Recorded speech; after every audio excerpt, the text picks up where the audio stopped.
What is up everyone, this is Solus Gaming, and in today's video I'm going to start a brand new series, which is I'm going to review for you the different models in the One Gun Midnight Maximum Tune game series. And today in particular we're going to look at the BMW M1. Now M1 was added in the game when the game was still in the WMMT 5 iteration. And so back then, like about 4 or 5 years ago, the model itself was kind of average. It doesn't have great acceleration, nor top speed, nor cornering ability. So it was just a very bad car. But it's got a significant boost in the 5DX version. So now, as me and my friends would call it, the M1 is kind of like a 80% LP400, right? So it's very close to Countach in many ways, but obviously not as good. So let's look at some of the pros and cons of this model. So M1 has got great acceleration and great top speed.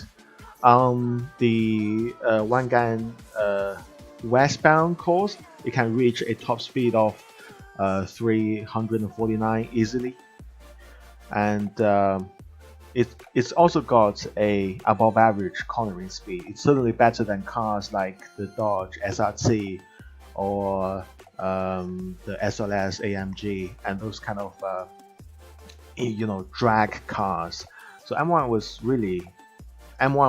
good on the high horsepower courses as well as the technical courses like C1 and Fukuoka, right? So but individually, the car itself has some obviously weaknesses if you're doing time attack with it, and that the first point is that it's kind of wide.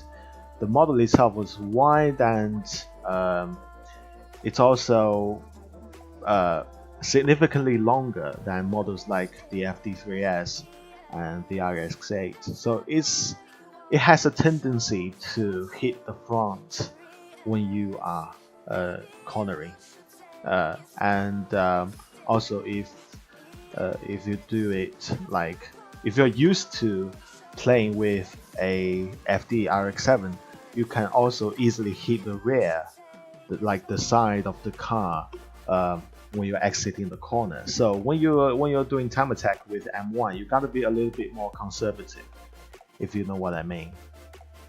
But the good thing is that M1 is a 5-speed car, so it's generally very good for time attacking, right? So why is 5-speed better than 6-speed cars, you might ask? Well, it's obviously because you can shift less, and in the One Gun Midnight Maximum Tune, in this game in particular, generally the more gears you shift, generally the slower you are, because when you shift gears, whether it's downshift or upshift, you're going to create some tiny bit of speed loss, which is significant if you are a top level time attacker. And so in general, it's if we're strictly talking about time attacking, it's certainly above average. Now, in comparison to the rotary cars like the FD3S or the RX-8 or the Miata MX-5, sometimes M1 needs the straightaways in order to catch up, because the speed loss on corners M1 is kind of bad at. So on courses like C1, especially the inbound and Fukuoka, those courses have like a significant stretch of high speed zones, high speed areas where the M1 can shine definitely.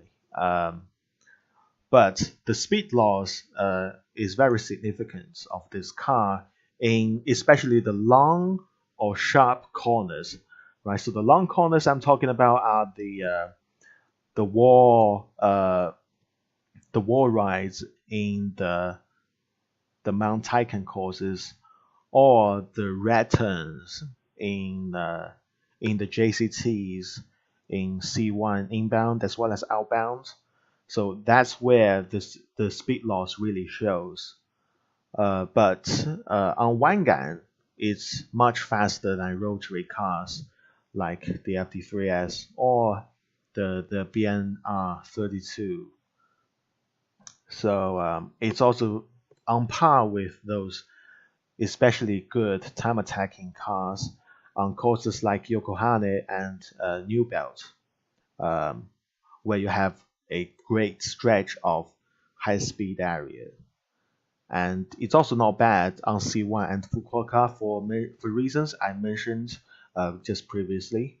But it's very bad at courses like Osaka, Taikan, and Hakone because you have very sharp corners in those courses, and that's where M1 couldn't has a severe disadvantage because of the speed loss. Alright, so that is my review of the BMW M1. I hope this video helps and has been edifying. Thank you for watching. I'll see you guys later.